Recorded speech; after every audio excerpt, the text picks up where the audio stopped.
इस समय शरद कुमार हमारे संवाददाता हमारे साथ हैं और शरद के साथ प्रताप सिंह खाचरियावास इस समय है। शरद,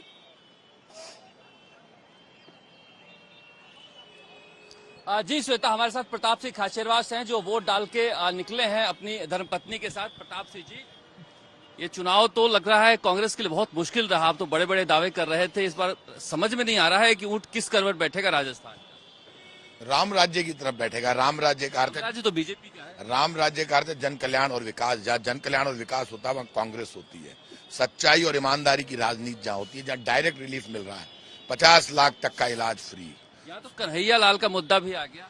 कन्हैया लाल के लिए जब आपके आज तक पर ही आपको पूरी बात क्लियर हुई थी, जो भी अपराध करता है, मुसलमान हो, हिंदू हो, सिख हो, ईसाई हो, अपराधी के लिए जेल है। और कन्हैया लाल के मामले में 2 करोड़ रुपए डायरेक्ट सहायता दी गई कन्हैया लाल को, दोनों बच्चों को नौकरी दी गई। और जहां पर भी, लेकिन बचाने के लिए भी तो कोई नहीं आया, कई बार थाने गया। बचाने के लिए एक बात मान लेना, प्रताप सिंह खाचरियावास ने उस वक्त भी कहा था, ऐसे अपराधी जो कन्हैया लाल जैसों के ऊपर हमला करते हैं उनको ठोक के मारने की जरूरत है। देश में कानून बदलने की जरूरत है, सख्त होने की जरूरत है। कांग्रेस बीजेपी को कानून व्यवस्था के मामले में टकराव छोड़कर एक होना पड़ेगा और राजनीति में काम के आधार पर, सच्चाई और ईमानदारी के आधार पर वोट होना चाहिए, कैंडिडेट के आधार पर भी वोट होना चाहिए। ये जो माहौल बनाते हैं धर्म के ठेकेदार बनकर, तो ये बीजेपी, हिंदू मुसलमान सिख ईसाई कोई संकट में नहीं है, बीजेपी संकट में, इसलिए धर्म का सहारा लेती है। प्रताप सिंह जी, यहाँ तो जयपुर में तो ध्रुवीकरण हो चुका है जिस तरह बूथ पर दिखाई दे रहा है। आपको लगता है कि कैंडिडेट के आधार पर न जाकर पार्टी का आधार पर अगर जाते हैं तो कांग्रेस को नुकसान हो सकता है? मैं कछावा वंश का क्षत्रिय राम का वंशज हूँ और ये जो बीजेपी बात कर रही है ना, राजस्थान में कोई राम भक्त बीजेपी के साथ नहीं। बीजेपी झूठ, फरेब और धोखे की राजनीति करती है, सबके समझ में आ गई। इसीलिए तो पूरे बीजेपी के केंद्र के नेता जाति की राजनीति कर रहे हो। मैं जाति की राजनीति नहीं कर रहा। Congress civil line Congress party, देखिए कांग्रेस पार्टी अपनी बात कह रही है। गांधी कहते हैं ओबीसी ओबीसी ओबीसी। देखिए राहुल गांधी कह रहे हैं तो वो तो प्राइम मिनिस्टर भी कह रहे हैं ओबीसी। आप मुझे एक बात बताइए, ओबीसी कहे, जनरल कास्ट कहे, सब कुछ कहे, लेकिन दंगा फसाद तो मत कराओ। देश का माहौल बिगाड़ कर देश कहीं भी जाए, लेकिन वोट मिलना चाहिए।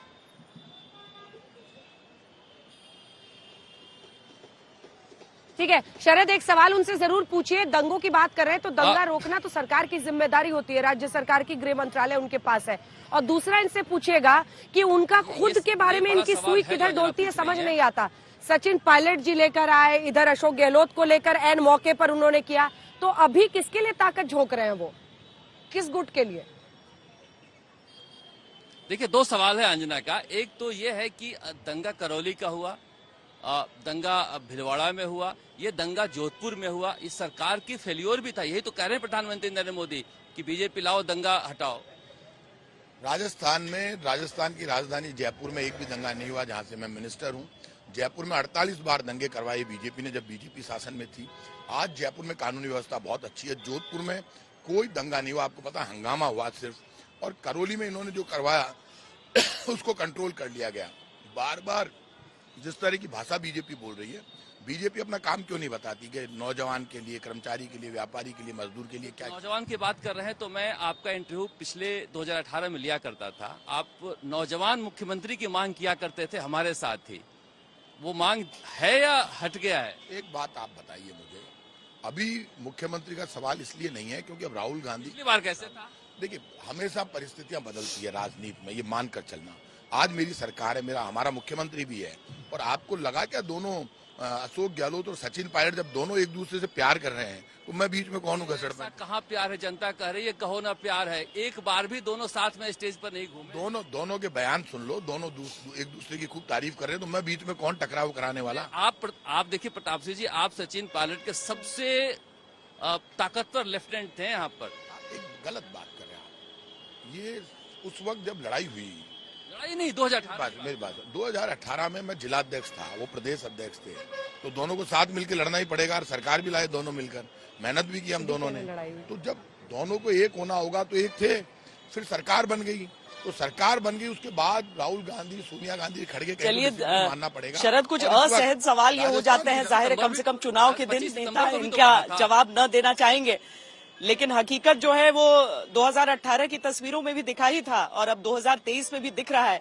लेकिन सही मायने में कहा जाए तो दोनों पार्टियों के बीच इस समय जो अगर इस लिहाज से अगर विकल्प के तौर पर लोगों को चुनना हो तो बड़ा मुश्किल हो जाता है। लेकिन लोग निकलें, वोट दें, ये बड़ी चीज है। अपने संवाददाता अशोक सिंघल के पास लिए चलते हैं जो कि इस समय सरदारपुरा में मौजूद हैं, जहां से मुख्यमंत्री से इन्होंने बातचीत भी की, मुख्यमंत्री अशोक गहलोत से बातचीत भी की। और अशोक सिंघल, ऐसा कहा जा रहा है कि बड़ी देर रात तक, लगभग रात 2 बजे तक मुलाकातें करते रहे कल अशोक गहलोत, और आज भी कुछ देर बाद जयपुर का रुख वो करने वाले हैं दोपहर तक।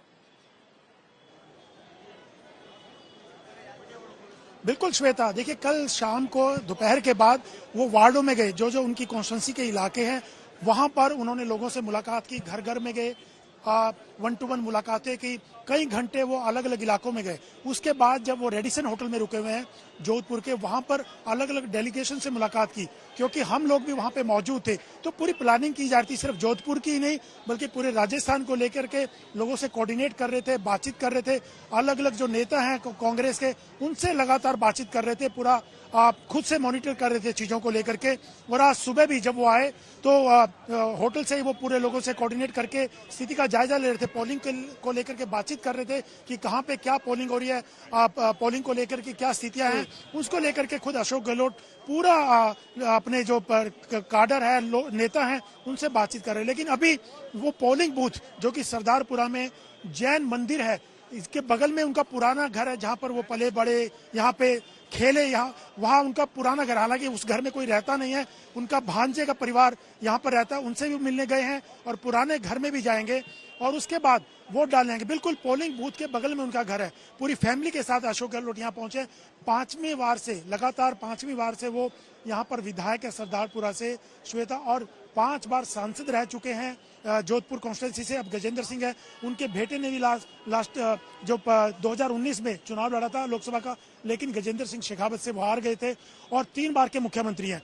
लेकिन कल से वो लगे हुए हैं यहाँ पर जोधपुर, जब से आए हैं, लोगों से मिलना जुलना, तमाम लोगों से मुलाकात कर रहे हैं और आज भी उनका यही कार्यक्रम। लेकिन दोपहर के बाद वो जयपुर के लिए चले जाएंगे और अभी थोड़ी देर में ही इस पोलिंग बूथ पर जैन स्कूल जो है यहाँ पर वोट डालने वो आएंगे अपने परिवार के साथ। ठीक है अशोक, इस बार बड़ी अलग स्थिति है पिछली बार की अपेक्षा देखा जाए। जी अंजना, जैसे वो आते हैं आप इशारा कीजिएगा, फौरन आपका रुख करेंगे। विजय विद्रोही, जल्दी से दोनों पार्टियों की रणनीति अगर हम देखें ब्रॉडर तौर पे, तो कमल निशान पर पीएम ने जोर दिया, उधर गहलोत का चेहरा दिखा। जल्दी से विजय। देखिए 2 अखबारों से स्पष्ट हो जाता है। हाँ। ये कुल मिलाकर जो आज अखबारों में विज्ञापन छपा आज के विज्ञापन है, ये बीजेपी का विज्ञापन है, जिसमें चुनाव चिन्ह देखिए बड़ी प्रमुखता से है, मोदी का चेहरा है, वसुंधरा का चेहरा भी है, जेपी नड्डा का चेहरा भी है। और आप दूसरा अखबार देखिए, दूसरा जो विज्ञापन छपा है ये कांग्रेस की तरफ से छपा है, जिसमें गहलोत ही गहलोत है, चुनाव चिन्ह भी नीचे है। और यहाँ देखिए छोटी छोटी सी खिड़कियां बना रखी हैं, खिड़कियों के अंदर राहुल गांधी से लेकर प्रियंका गांधी से लेकर इसमें सचिन पायलट है। तो इससे पूरी अप्रोच समझ में आती है।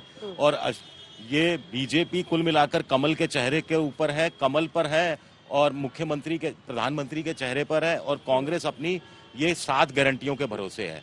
तो ये चुनाव गारंटी बनाम चेहरे पर ठीक है, चेहरा बनाम गारंटी या संकल्प बनाम गारंटी? क्योंकि आप कह रहे हैं, एक सेकंड, कांग्रेस कहती है 500 में सिलेंडर देंगे, बीजेपी कह रही है हम 450 में दे देंगे। वो गृह लक्ष्मी योजना की बात करते हैं, 10,000 12,000 हर महिला फीमेल हेड को परिवार में देने की, तो ये भी उसी तरह से अपनी बात करते हैं, लाडली योजना। देखिए जो इम्पोर्टेंट चीज है कि आज के एड में तो फिर भी खिड़कियों में थोड़े बिठा दिए। अगर कल के विज्ञापन को देखा जाए तो तीतरी फिल्म जो राजस्थान में बहुत हिट हुई है, जो एक मारवाड़ी फिल्म है, उस तरीके का विज्ञापन बनाया गया, जिसमें केवल राहुल गांधी और अशोक गहलोत का बड़ा चेहरा और किसी का भी चेहरा नहीं। कमल जो हाथ का निशान है वो बहुत छोटा, यानी जो दलित वोट को अट्रैक्शन करने के लिए मल्लिकार्जुन खड़गे का फोटो होना चाहिए था वो गायब है। जो गुजर वोट को अट्रैक्शन के लिए वोट होना चाहिए था सचिन पायलट का, वो फोटो गायब है। और जो 3.5 साल से कांग्रेस का वजन ढो रहा है, जो जाट का बेटा है, किसान का बेटा है, गोविंद सिंह डोटासरा, उसका चित्र नदारद था। यानी कुल मिलाकर अशोक गहलोत ने ये तय कर लिया है कि एकला चालो रे, और कहा जाता है कि टूटी खाट और झुका हुआ जाट किसी काम का नहीं है। जो कहा जा रहा है, कल ठीक से है। डोटासरा को लोगों ने फोन करके कहा है वहाँ कि आपका फोटो नहीं है, ये कैसा विज्ञापन छपा है। ठीक है, गोविंद सिंह डोटासरा के भी क्षेत्र में चलेंगे, वहां भी हमारे सहयोगी, और जैसा हमने आपको कहा था, मल्टी स्टूडियो मल्टी रिपोर्टर मौसमी भी हमारे साथ जुड़ गई हैं। लेकिन पहले सुना देते हैं अशोक गहलोत, उनसे बातचीत की हमारे सहयोगी अशोक सिंघल ने। राजस्थान में 5 साल में सत्ता बदल जाती है, हमेशा से ये रिवाज रहा है। क्या इस बार जनता इस रिवाज को बदलेगी? इस बारे में बात करने के लिए कि चुनाव में क्या मुद्दे रहे और इस रिवाज का क्या होगा, बात करने के लिए राजस्थान के मुख्यमंत्री अशोक गहलोत जी हमारे साथ मौजूद हैं। अशोक जी, जो एक रिवाज है 5 साल में सत्ता बदलने का, क्या ये चलेगा इस बार? वोटर क्या ये तय कर देंगे कि आपकी सरकार आएगी या बदल दी जाएगी? देखिए, रिवाज तो केरला में भी था 70 साल से, पर इस बार वो रिवाज टूट गया और सरकार रिपीट हुई कम्युनिस्ट पार्टी वापस। 70 साल में वहाँ एक बार कांग्रेस एक बार कम्युनिस्ट पार्टी होती थी, सिर्फ इसलिए कि कोविड में अच्छा काम किया। तो कोविड में अच्छा काम करने पे केरला में सरकार रिपीट हो सकती है, तो हमारी जनता भी कम समझदार नहीं है, वो जानती बहुत शानदार काम उन्होंने किया। बिरोड़ा मॉडल तो हमारा 20 से 60 संगठन तक ने तारीफ करी, दुनिया भर में चला गया, शानदार मैनेजमेंट हमने किया राजस्थान के अंदर, पूरा प्रदेश जानता है। और उसके अलावा जो हम कानून पास किए, हमने स्कीम लेके आए हैं, गारंटी दी हम लोगों ने, राइट टू हेल्थ एक्ट बना दिया, चिरंजीवी योजना लेके आ गए, 25 लाख का बीमा 50 लाख का कर दिया गया सिक्योरिटी के लिए, सबके काम पड़ता भी नहीं है। और साथ में ओपीएस दे दिया कर्मचारियों के लिए, मैनिफेस्टो के अंदर अलग से हमने वादे किए हैं। तो आप रात में कहीं भी जाओगे, आप कहीं नहीं सुनोगे सरकार के खिलाफ में कोई लहर चल रही है।